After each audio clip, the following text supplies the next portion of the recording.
What's up, everybody? I'm back with the Death Valley footage, all done and in a reasonable time this time. We spent 2 days in Beatty, and day one was organized by Dave, otherwise known as Big Mac, and we spent a lot of that on-road. And then day two was organized by me, and we spent a lot of that off-road.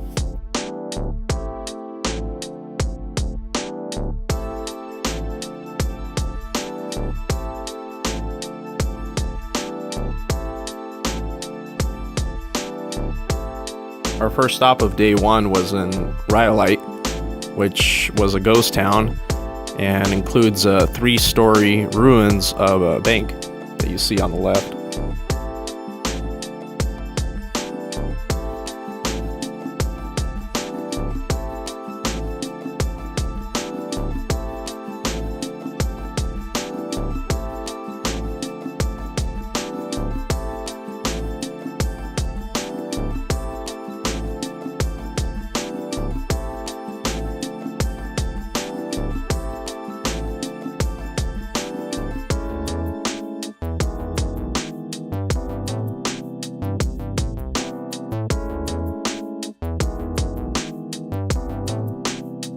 This was my first time in Death Valley, and the trip was definitely worth the scenery. The weather was actually really good. The only downside being is that even though Death Valley includes the lowest point on Earth, that Beatty is a couple thousand feet up, and so the mornings and the evenings ended up being really cold, even though the middle of the day was still pretty warm. Our second stop was the Harmony Borax Works, which was open in the late 1800s, but closed only after about 5 years, yet still remains today.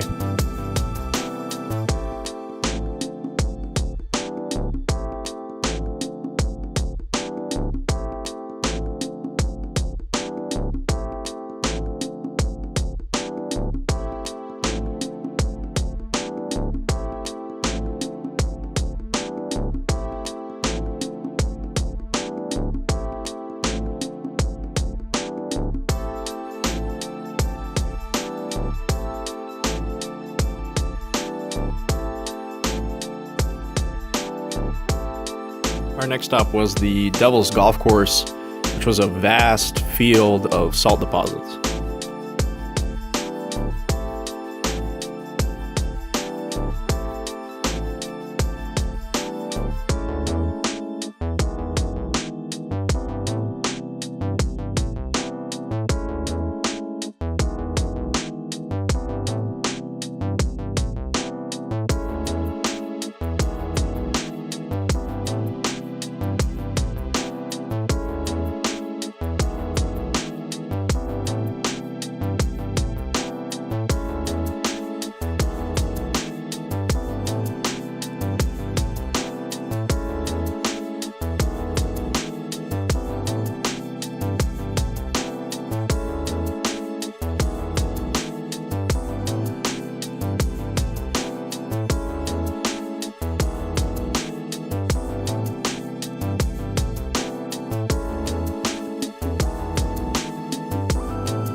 Finally, we took a drive through Artist's Drive, which is a 9-mile paved road with some wonderful geological features, including these small canyons just winding down the hillside.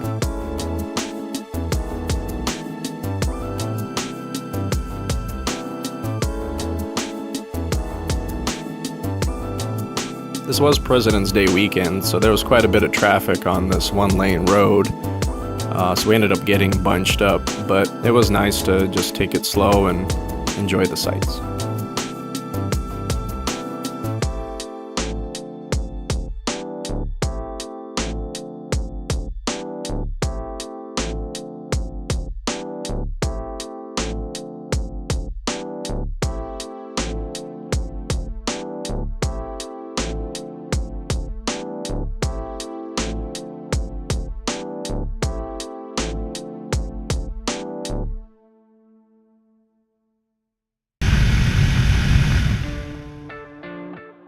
Day two included me and Dennis and then Dave with his son Jeff, both of whom were on KLRs.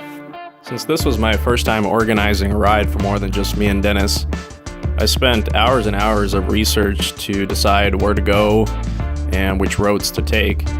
After consulting with Dennis, we decided that we would take Lippincott Mine Road to the racetrack playa, and then finally stop over at Ubehebe Crater, and then finally head back to Beatty.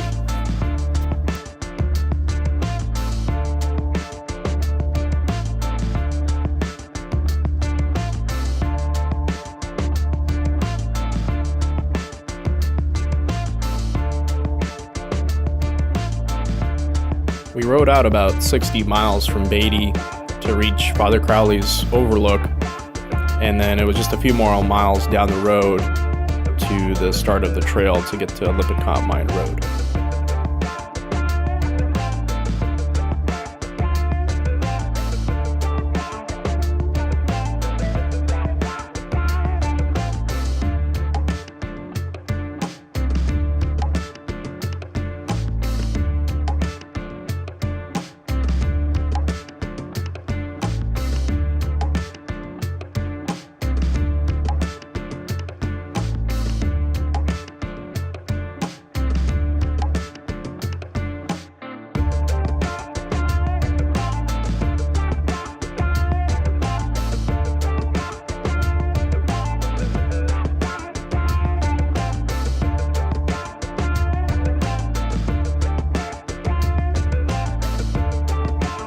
Eventually, we began our descent into Saline Valley.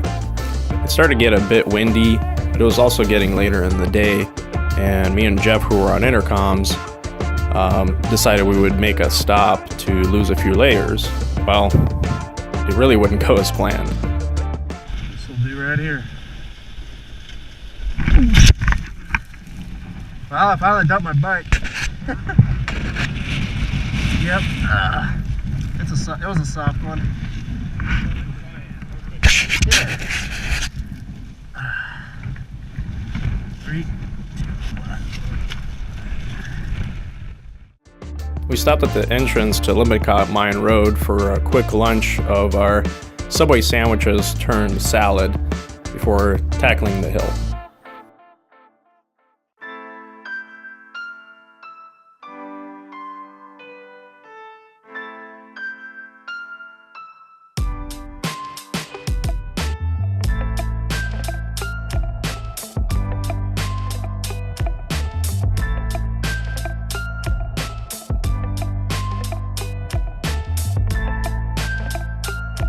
The road wasn't too bad to start out, just a bit rocky in a few sections. Since I had done some research, the biggest challenges to this trail were supposed to be that it was narrow and just a bit rocky in some portions.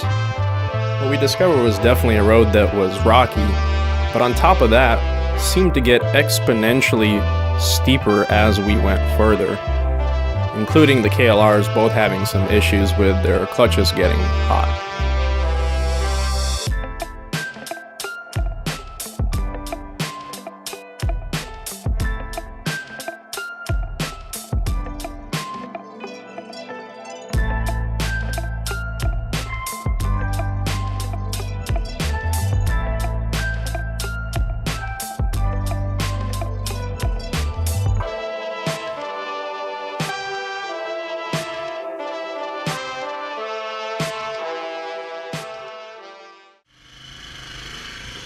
There you go. Stay to the right, stay to the right. Ooh. Okay, wait. Let me try to get your leg out. One.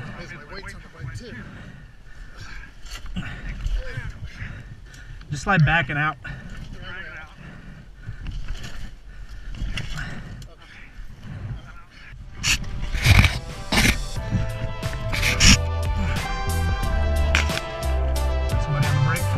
With that crash, Dave lost his front brake.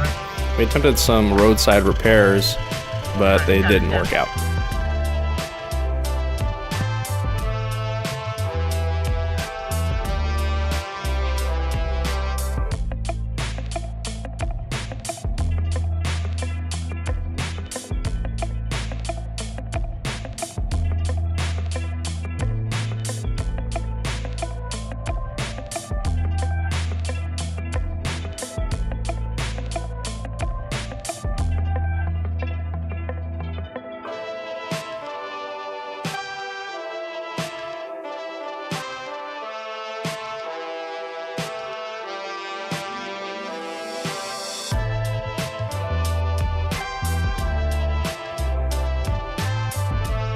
After hours of fighting Lippincott Mine Road, we finally reached the racetrack playa. We then hurried over to Ubehebe Crater as it was starting to get dark. Thank you for checking out this video. If you enjoyed it, go ahead and hit like. If you would like to see more of it, hit subscribe.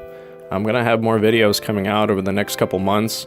I do still have a couple big trips planned and a few smaller videos that I'm gonna have out a little sooner.